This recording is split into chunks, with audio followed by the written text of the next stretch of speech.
जय हिंद दोस्तों, स्वागत है आप सभी का अपने यूट्यूब परिवार बीए सेमेस्टर वाला में। दोस्तों, दीनदयाल उपाध्याय गोरखपुर विश्वविद्यालय और उससे जो संबंधित सभी विश्वविद्यालय हैं, उन सभी विश्वविद्यालयों में आपके 20 मई 2025 को एग्जाम होगा BA second semester political science का।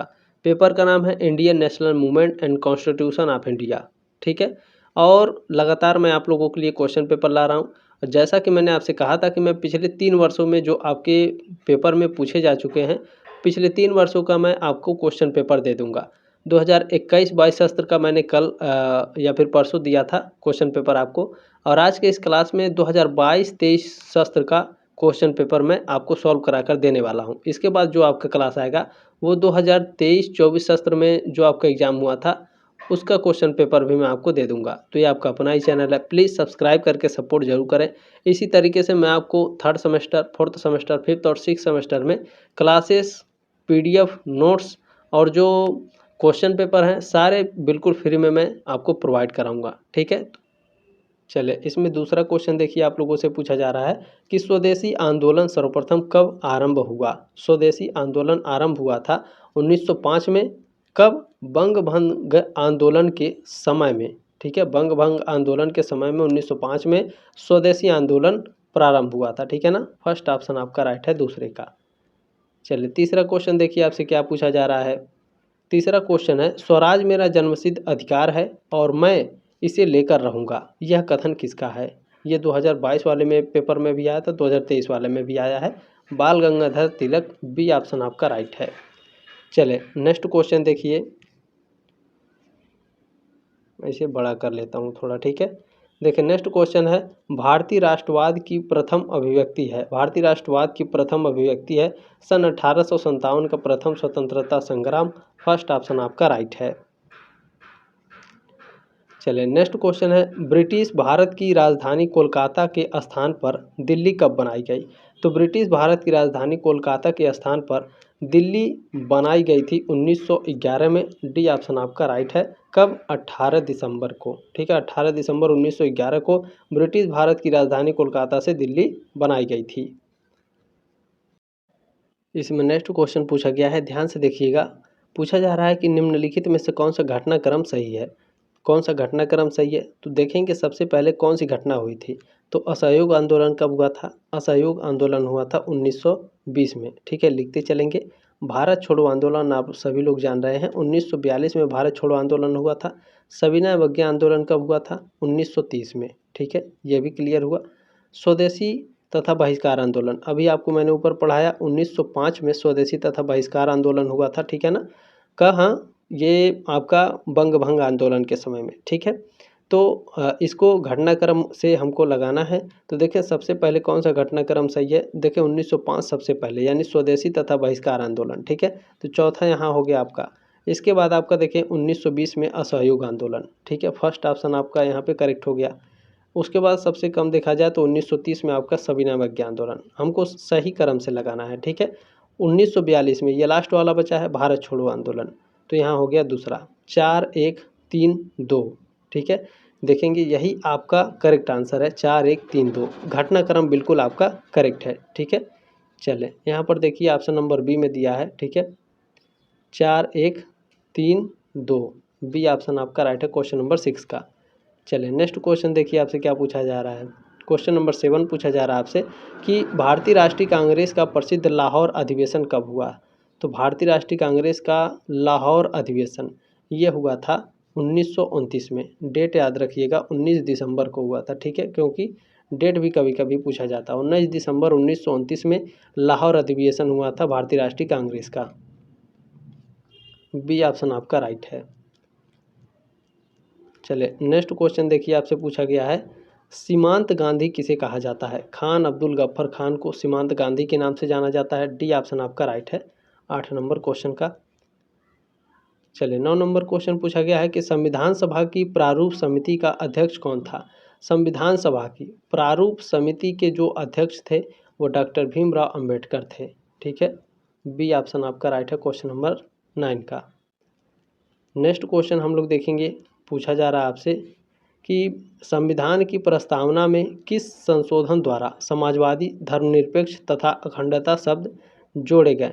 तो भारतीय संविधान की जब 42वां संविधान संशोधन हुआ था तो आपका समाजवादी, धर्मनिरपेक्ष और अखंडता शब्द जोड़ा गया था। ठीक है, फर्स्ट ऑप्शन आपका राइट है। नेक्स्ट क्वेश्चन आपसे पूछा जा रहा है कि भारत का संविधान है, भारत का संविधान एकात्मक की ओर झुका, संघात्मक है? सी ऑप्शन आपका राइट है। चलिए नेक्स्ट क्वेश्चन है, संविधान में दिए गए अधिकारों को मूल अधिकार कहते हैं क्योंकि? तो संविधान में दिए गए अधिकारों को मूल अधिकार इसलिए कहा जाता है क्योंकि उन्हें न्यायालय द्वारा लागू और रक्षा की जा सकती है। फर्स्ट ऑप्शन आपका राइट है। चलिए नेक्स्ट क्वेश्चन देखेंगे। नेक्स्ट क्वेश्चन है, नागरिकता प्राप्त करने के लिए शर्तें निर्धारित करने वाला सक्षम निकाय कौन सा है? तो नागरिकता प्राप्त करने के लिए शर्तें निर्धारित करने वाला जो सक्षम निकाय है वो आपका संसद है, पार्लियामेंट। सी ऑप्शन आपका राइट है। चलिए नेक्स्ट क्वेश्चन देखिए, पूछा जा रहा है आपसे कि राज्य के नीति निर्देशक तत्व हैं, राज्य के जो नीति निर्देशक तत्व हैं दोस्तों, ये कानून द्वारा बंधकारी नहीं है। बी ऑप्शन आपका राइट है। नेक्स्ट क्वेश्चन है, भारत की सेनाओं का सर्वोच्च सेनापति होता है, भारत की सेनाओं का जो सर्वोच्च सेनापति होता है वो राष्ट्रपति होता है। डी ऑप्शन आपका राइट है क्वेश्चन नंबर 15 का। चलिए नेक्स्ट क्वेश्चन है, राष्ट्रपति पर महाभियोग लगाने का अधिकार है, राष्ट्रपति पर महाभियोग लगाने का अधिकार संसद के दोनों सदन को है। सी ऑप्शन आपका राइट है। नेक्स्ट क्वेश्चन है, केंद्रीय मंत्रिपरिषद अपने कार्यों के लिए निम्न में से किसके प्रति उत्तरदायी है? तो केंद्रीय मंत्रिपरिषद जो होता है अपने कार्यों के लिए ये उत्तरदायी होता है लोकसभा के प्रति। ठीक है, बी ऑप्शन आपका राइट है। केंद्रीय मंत्रिपरिषद जब भी पूछेगा और इसका काम पूछेगा तो याद रखिएगा लोकसभा के प्रति ये उत्तरदायी होते हैं। चलिए नेक्स्ट क्वेश्चन है, कोई विधेयक वित्त विधेयक है अथवा नहीं, इसका निर्णय कौन करता है? तो इसका निर्णय लोकसभा का अध्यक्ष करता है। ठीक है, कोई जो वित्त विधेयक है वो विधेयक है या नहीं है, इसका निर्णय कौन करेगा? लोकसभा करेगा। ठीक है, सी ऑप्शन आपका राइट है क्वेश्चन नंबर 18 का। क्वेश्चन नंबर 19 है, राष्ट्रपति लोकसभा में आंग्ल भारतीय समुदाय के कितने सदस्य मनोनीत कर सकता है? 2 सदस्यों को। बी ऑप्शन आपका राइट है। चलिए नेक्स्ट क्वेश्चन है, राष्ट्रपति किसे प्रधानमंत्री नियुक्त करता है? किसी भी क्वेश्चन में कोई डाउट है आप लोग इस नंबर पर अपना क्वेश्चन पेपर, अच्छा एग्जाम के बाद आप लोग अपना क्वेश्चन पेपर भी इसी पर सेंड कर दीजिएगा ताकि आपको आंसर की मैं प्रोवाइड करा सकूं। कोई किसी भी क्वेश्चन में कोई डाउट है तो स्क्रीनशॉट लेकर अपना डाउट क्लियर कर सकते हैं। डाउट सेशन का भी आपको एक भी पैसा नहीं देना है। ठीक है, चले नेक्स्ट क्वेश्चन है, राष्ट्रपति किसे प्रधानमंत्री नियुक्त करता है? तो जो राष्ट्रपति होता है वो लोकसभा में बहुमत दल के नेता को प्रधानमंत्री नियुक्त करता है। फर्स्ट ऑप्शन आपका राइट है। उपराष्ट्रपति का निर्वाचन कौन करता है? उपराष्ट्रपति का निर्वाचन लोकसभा व राज्यसभा करते हैं। सी ऑप्शन आपका राइट है 23 का। चलिए नेक्स्ट क्वेश्चन है, राज्य की कार्यपालिका का संवैधानिक प्रधान होता है, राज्य की कार्यपालिका का संवैधानिक प्रधान राज्यपाल होता है। फर्स्ट ऑप्शन आपका राइट है। नेक्स्ट क्वेश्चन आपसे पूछा जा रहा है, राज्य मंत्रिपरिषद सामूहिक रूप से उत्तरदायी होती है, किसके प्रति उत्तरदायी होती है? तो ये विधानसभा के प्रति उत्तरदायी होती है। ठीक है, राज्य मंत्रिपरिषद सामूहिक रूप से, राज्य मंत्रिपरिषद पूछेगा तो ये विधानसभा के प्रति उत्तरदायी होगी। बी ऑप्शन आपका राइट है।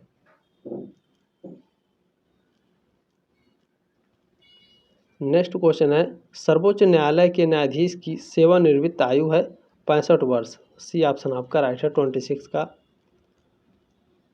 नेक्स्ट क्वेश्चन आपसे पूछा गया है, संविधान की रक्षा की जिम्मेदारी किसकी है? संविधान की रक्षा की जिम्मेदारी सर्वोच्च न्यायालय की है, सुप्रीम कोर्ट की। डी ऑप्शन आपका राइट है। और एग्जाम से पहले मैं आपका रिवीजन भी करा दूंगा। ठीक है, चिंता नहीं करना है। देखिए वर्तमान में देश के कितने उच्च न्यायालय कार्यरत हैं? तो प्रेजेंट टाइम में 25 हैं। सी ऑप्शन आपका राइट है।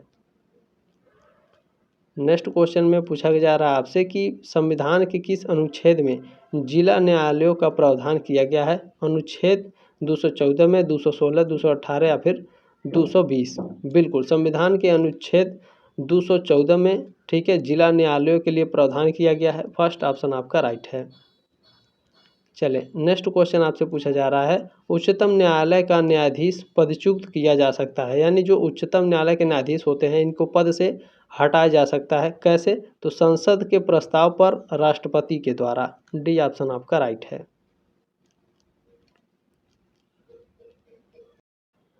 इसमें नेक्स्ट क्वेश्चन आपसे पूछा जा रहा है कि राज्यपाल राज्य विधान परिषद में कितने सदस्यों को मनोनीत कर सकता है? तो राज्यपाल राज्य विधान परिषद में कुल 1/6 सदस्यों को मनोनीत कर सकता है। डी ऑप्शन आपका राइट है। चलिए नेक्स्ट क्वेश्चन आपसे पूछा जा रहा है, उच्च न्यायालय के न्यायाधीशों की नियुक्ति किसकी सलाह पर की जाती है? उच्च न्यायालय के न्यायाधीशों की जो नियुक्ति है यह भारत के मुख्य न्यायाधीश के द्वारा की जाती है। फर्स्ट ऑप्शन आपका राइट है। नेक्स्ट क्वेश्चन है, उत्तर प्रदेश में प्रथम विशेष महिला अदालत का गठन किया गया, कब किया गया था? 10 फरवरी 1996 में इलाहाबाद। सी ऑप्शन आपका राइट है। चलिए नेक्स्ट क्वेश्चन देखेंगे, आपसे क्या पूछा रहा है, केंद्र और राज्य की व्यवस्थापिका दोनों किस पर विधि बना सकती हैं? यानी दोनों किस पर कानून बना सकती हैं? तो विवाह समझौता और हानि, आर्थिक और सामाजिक योजना और आपराधिक कानून और क्रिया, इन सभी पर। डी ऑप्शन आपका राइट है 34 का। नेक्स्ट क्वेश्चन है, केंद्र और राज्यों के बीच शक्तियों का बंटवारा संविधान की किस सूची में किया गया? ये 7वीं अनुसूची में किया गया है। बी ऑप्शन आपका राइट है 35 का। चलिए नेक्स्ट क्वेश्चन है, संविधान के किस अनुच्छेद द्वारा राज्यों को अनुदान देने की व्यवस्था की गई है? तो अनुच्छेद 275 में, ठीक है, अनुच्छेद 275 में राज्यों को अनुदान देने की व्यवस्था की गई है। फर्स्ट ऑप्शन आपका राइट है 36 का। चलिए नेक्स्ट क्वेश्चन है, अनुच्छेद 371 के उपबंध कितने राज्यों पर लागू हो रहे हैं? तो प्रेजेंट टाइम में ये 12 राज्यों पर। सी ऑप्शन राइट है 37 का। चलिए नेक्स्ट क्वेश्चन है, भारतीय जीएसटी में कितने प्रकार के कर होते हैं? यानी भारतीय जीएसटी में कितने प्रकार के टैक्स होते हैं? तो देखिए मुख्य रूप से 3 प्रकार के टैक्स होते हैं। सी ऑप्शन आपका राइट है। ठीक है, चलें कौन कौन से 3 प्रकार के, तो ये भी मैंने आपको बताया एक्सप्लेन करके, जाके क्लास अटेंड जरूर कर लेंगे। ठीक है, एक होता है SGST, एक होता है CGST, एक होता है IGST मुख्य रूप से। ठीक है, चलें नेक्स्ट क्वेश्चन है कि राष्ट्रीय अनुसूचित जनजाति आयोग का गठन कब किया गया? राष्ट्रीय अनुसूची जनजाति आयोग का गठन किया गया था कब? 2004 में। और इसका डेट क्या था? 19 फरवरी। ठीक है, 19 फरवरी 2004 में राष्ट्रीय अनुसूचित जनजाति आयोग का गठन किया गया। सी ऑप्शन आपका राइट है 39 का। आपने जो प्यार और सपोर्ट दिया है इसके लिए आप लोगों का तहे दिल से धन्यवाद दोस्तों। इसी तरह से अपने प्यार और सपोर्ट बनाए रखेंगे। नेक्स्ट क्वेश्चन है, किस संविधान संशोधन द्वारा मताधिकार की आयु 21 वर्ष से घटाकर 18 वर्ष कर दी गई? ये 100% आएगा आपके एग्जाम में। 61वें संविधान संशोधन के द्वारा, ठीक है, जो मतदान यानी वोट डालने का जो अधिकार है वो 21 साल से घटाकर 18 वर्ष कर दिया गया था। ठीक है, डी ऑप्शन आपका राइट है। क्लास कैसी लगी कमेंट के माध्यम से जरूर बताइएगा। जल्दी मिलेंगे आपके नेक्स्ट क्लास में, तब तक के लिए जय हिंद, वंदे मातरम।